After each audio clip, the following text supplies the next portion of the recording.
19 წლის შემდეგი მეტროსადგურ უნივერსიტეტის მშენებლობა განახლდება. საბურთალოს ხაზი ვაჟა-ფშაველას გამზირის ბოლოში დასრულდება 4 ამოსასვლელით, სავაჭრო ცენტრით, თანამედროვე ინფრასტრუქტურით. სადგური ყველა დანარჩენისგან განსხვავებული და თანამედროვე სტანდარტების შესაბამისი იქნება.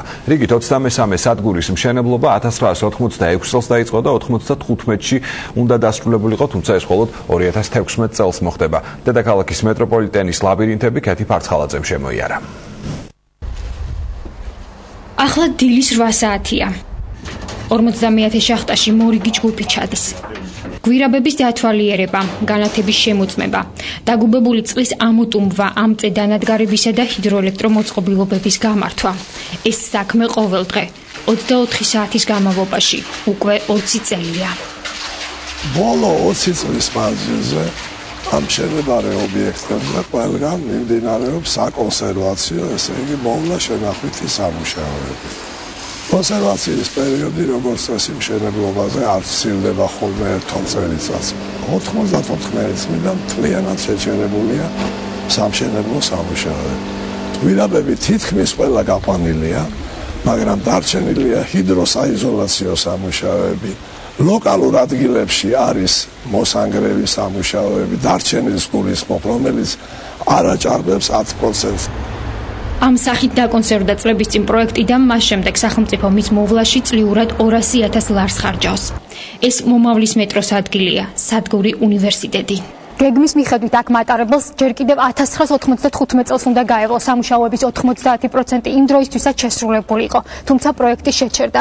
სულ მალე სამუშაოები გაგრძელდება და დედაქალაქს ახალი მეტროსადგური შეემატება. მაგას ველოდებით 12 წელია. მოვესწრები თუ არა არც, მაგრამ ჩემი შვილები მოესწრებიან. რამდენი წელია ვწვალობთ? მე რაც მახსოვს 20 წელია აქ ვცხოვრობ. დღეს ხვალ ამოვა არ ჩანს. სტუდენტები ვინცაც მეტრო ჭირდება, პლუს ჭირდება კიდევ ავტობუსი, რომ აქამდე ამოვიდეს და მოსახერხებელი იქნება დროისთვისაც და კომფორტისთვისაც. როდესაც მეტრო იქნება 15 წუთში აქ. ანუ კეთდება მეტრო. ამჯერად ნამდვილად მეტრო უნივერსიტეტის დასასრულებლად თანხის გამოყოფის საკითხი გადაწყვეტილია. პროექტი კი დამტკიცებული. საბურთალოს ხაზის მიწისქვეშა ლაბირინთი ვაჟა-ფშაველას ბოლოში, სანდრო ეოლის კვეთაზე დასრულდება. 4 ამოსასვლელით, სავაჭრო ცენტრით და თანამედროვე ინფრასტრუქტურით. სადგური ყველა დანარჩენისგან განსხვავებული ევროსტანდარტების იქნება. აზიის განვითარების ბანკის მოთხოვნით ეს პროექტი უნდა შეესაბამებოდეს თანამედროვე სტანდარტებს. თქვენ იცით, რომ ჩვენი არსებული მეტროპოლიტენი მთლიანად არის საბჭოთა ჯერ კიდევ საბჭოთა სისტემა, ესახება განსაკუთრებით ტექნიკურ ნაწილს. და ისო ესეთი შეკითხვა, რომ რამდენად იმუშავებს ეს ახალი თანამედროვე სტანდარტები და არსებული ეს ძველი ჩვენი საბჭოთა სტანდარტები ერთმანეთში. ფაქტიურად ყველა დეტალი დაზუსტა.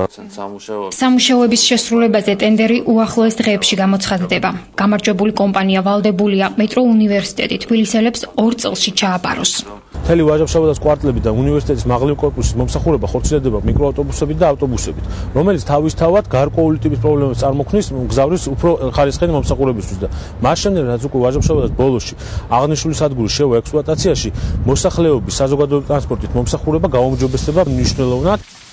ამ ყველაზე სწრაფ და მოსახერხებელ საზოგადოებრივ ტრანსპორტს დედაქალაქში დღეში დაახლოებით 350.000 მგზავრი გადაჰყავს.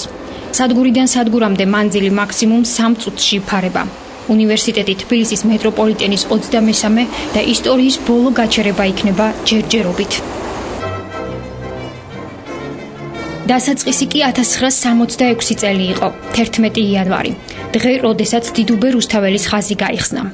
ამბობენ, რომ იმ დღეს მეტროსადგურებთან რიგები იდგა. ახალი ტრანსპორტით დაინტერესებული ცნობის მოყარე დედაქალაქელთა რიგები. თბილისი იმ დროისთვის მეოთხე ქალაქი იყო საბჭოთა კავშირში, სადაც მეტროპოლიტენი გაიხსნა. 1951 წლის ზაფხულში სტალინი იყო ჩამოსული ბორჯომში. ისვენებდა მთელი თვე. ჩვენ პარტიულ ხელმძღვანელებს ყანდი ჩარკვიანი იყო მაშინ პირველი მდივანი. და ებადა მოდიო ჩავიდეთ ვთხოვოთ სტალინს, რომ იქნება დავთვალოთ, რომ ქალაქში დავიწყოთ მეტროს მშენებლობა. იმ პერიოდში მეტროს მშენებლობა ძალიან დიდ ქალაქებში იყო. თბილისში მაშინ მილიონი ადამიანი არ ცხოვრობდა.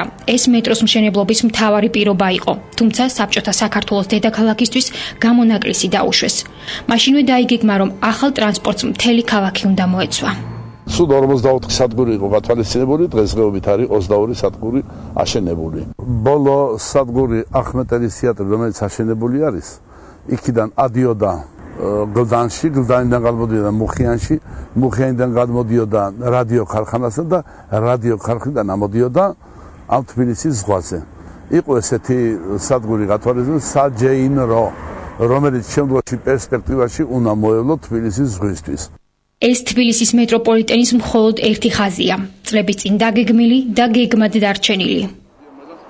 ჩვენ დედაქალაქის მეტროს კიდევ ერთ ჩანაფიქრს მივუყვებით ვაზის უბნისკენ.